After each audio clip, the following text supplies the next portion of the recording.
Michael Pollan, Cooked, A Natural History of Transformation.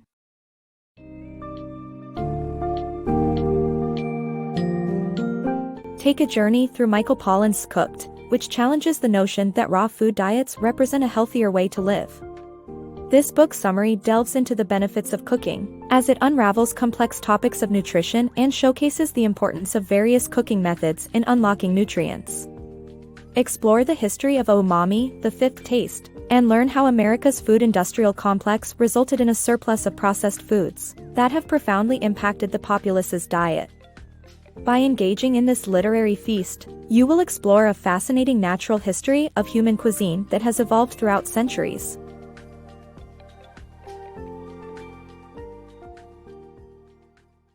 Debunking raw food myths. The idea that raw food diets are a healthier way to live is a common misconception. In reality, humans are not well equipped to digest raw food efficiently, requiring more powerful jaws and larger guts. Our ancestors spent over half their day just chewing food, a highly energy-consuming activity. Cooking food changes its composition, making it more nutritious, easier to digest, and safer to eat. For example, cooked eggs are 90% digestible, while raw eggs are only 65% digestible. Cooking also preserves food and extends its shelf life, allowing for a wider range of food options. So, instead of romanticizing raw food diets, we must acknowledge the significant advantages provided by cooking. The Umami Phenomenon. From bacon to mushrooms, umami, the alluring fifth taste, has captivated palates worldwide. Umami wasn't always recognized. It was discovered in 1908 by Japanese chemist Kikuchi Ikeda while studying kombu. He identified the taste as glutamate, and it wasn't until 2001 that Western scientists uncovered a specific glutamate taste receptor in humans. However, umami is not a lone sensation of glutamate, it emerges when combined with other flavors. Additionally, umami is linked to certain food textures. This savory taste is colored by three molecules: glutamate, inosine found in fish, and guanosine found in mushrooms. When combined, these molecules create an unforgettable umami experience. The human palate has always been drawn to diverse flavors, from the undeniable allure of bacon to the appetizing taste of mushrooms. There's just something about the savory delight that we can't resist. This captivating sensation is umami, dubbed the fifth taste. Often misunderstood and underappreciated, understanding umami is crucial to opening doors to exceptional flavors. In 1908, Kikuchi Ikeda unveiled umami to the world. While studying snow-like crystals formed on kombu, dried kelp, the chemist stumbled upon glutamate, a taste that defied the established categories of sweet, salty, bitter, and sour. Ikeda termed this intriguing sensation umami, meaning pleasant savory taste. Western scientists stumbled upon umami quite late. In 2001, they discovered the human tongue's taste receptor dedicated to glutamate. But glutamate alone doesn't pack the umami punch. The secret to umami lies in the fusion of glutamate with other flavors, forming a rich medley that tempts the taste buds. Umami's charms extend beyond mere taste, it plays a part in the perceived texture too. For example, umami-laden liquids, like savory soup broths, feel thicker in the mouth. This magical flavor owes its impact to not just one molecule but three: glutamate, inosine from fish, and guanosine from mushrooms. A combination of all three molecules paves the way for an unforgettable multidimensional umami sensation, akin to a Japanese soup stock explosion that leaves an indelible mark on the palate. Unraveling the food industrial complex. The American food industrial complex emerged in the years following World War II when food manufacturers sought new markets for their products, leading to the proliferation of convenience foods. However, these processed foods have been linked to poor health and obesity, as people abandon cooking fresh meals at home. Research has shown that time spent in the kitchen is inversely correlated with obesity levels, emphasizing the importance of returning to home-cooked, whole food meals. In the intricate web of America's food industrial complex, only 20% of household food expenditure goes to those who actually produce the food.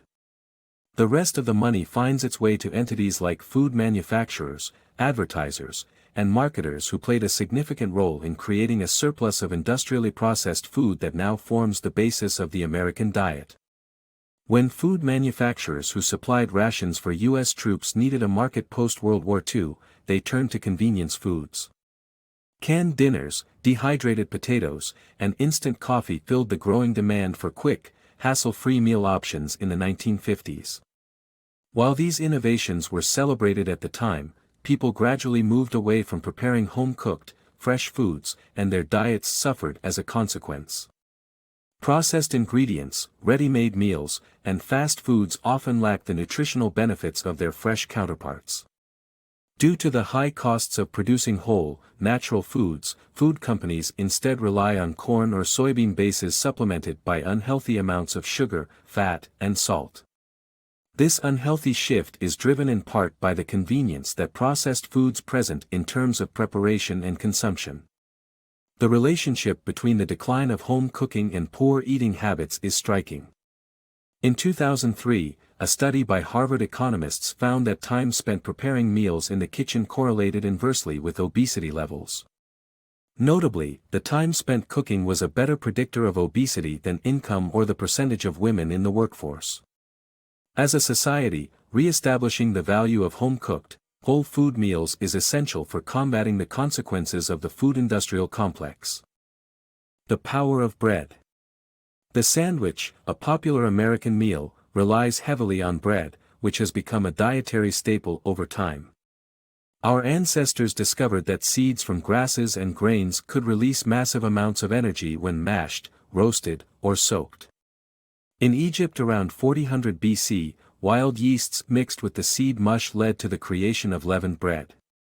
The fermentation and baking process unlocked essential nutrients that made bread far more nutritious than its raw ingredients. Bread offers not only nutrient density but also smart energy use due to its position in the food chain. As grasses cover 65% of Earth's surface, consuming these energy sources directly from plants and seeds proves more efficient, explaining the prevalence of herbivores compared to carnivores in nature. The history and benefits of bread highlight its significance in our everyday lives and diets. White flour's nutritional fallacy. Despite constituting around 20% of American caloric intake, wheat mainly enters our diets as white flour, a highly processed and nutritionally deficient form. Historically favored for its taste and appearance, white bread has been increasingly prevalent since the 19th century's invention of roller mills. These machines efficiently stripped wheat seeds of their nutritious components, such as germ and bran, resulting in the less wholesome white flour. As health concerns linked to white flour consumption emerged in the early 1900s, producers eventually began fortifying bread with nutrients and restoring some whole grains, though at levels that are still nutritionally subpar compared to whole wheat. Additionally, many current whole grain loaves contain potentially unhealthy amounts of additives and sugar to match white bread's flavor profile. Superorganisms, embracing our microbes. Humans are complex superorganisms composed of hundreds of different species living inside our bodies, with 90% of our cells being microbial species residing in our gut.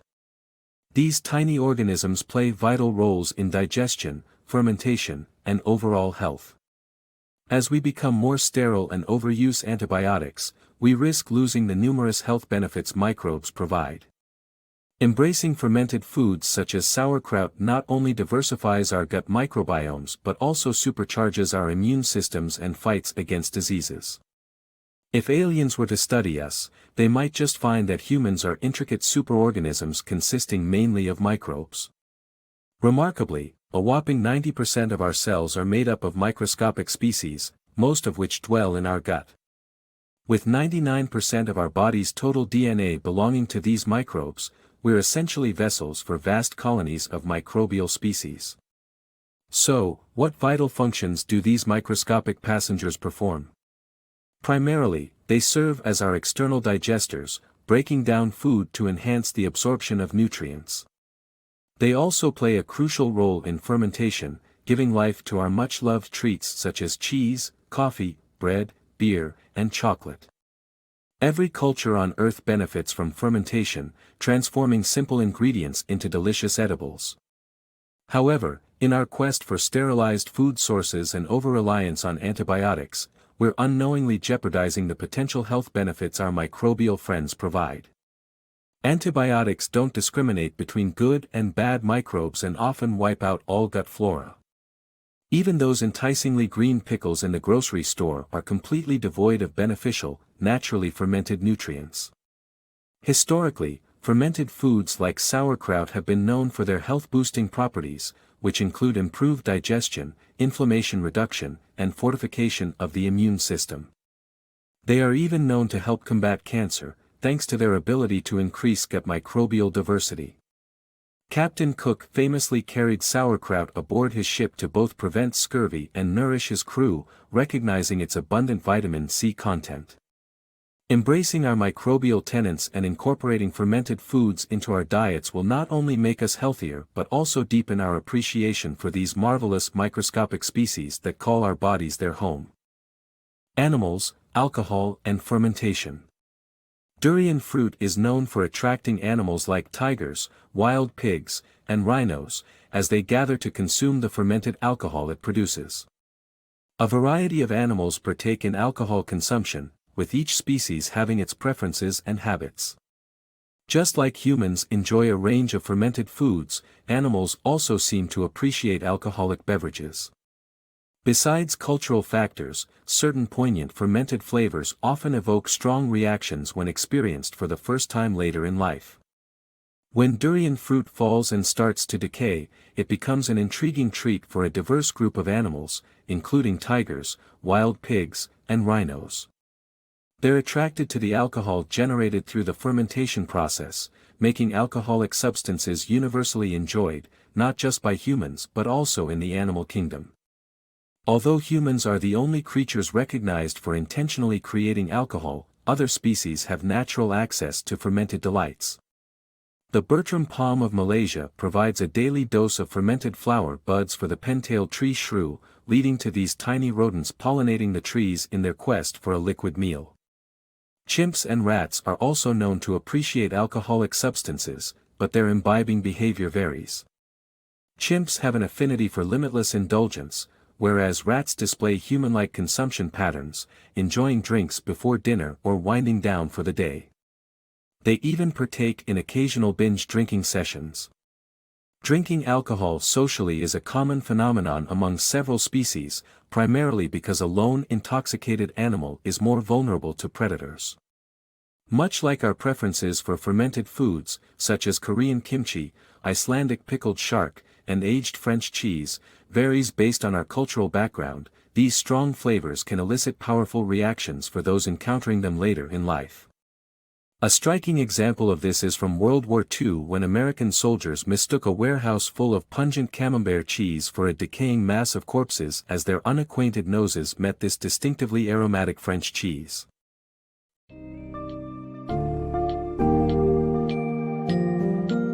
As we reflect on the key takeaways from Michael Pollan's Cooked, we come to understand the crucial role cooking plays in our lives. The book dispels the myth that raw food diets are healthier, explaining that cooking promotes easier digestion, improved nutrition, and longevity of supplies. We learn about umami, the fifth taste that has captured the human palate for unique flavor experiences, and we take a closer look at the rise of processed food and its impact on our health. Ultimately, Cooked serves us a comprehensive understanding of our complex relationship with food and cooking, while fostering an appreciation for the traditions and innovations developed throughout history.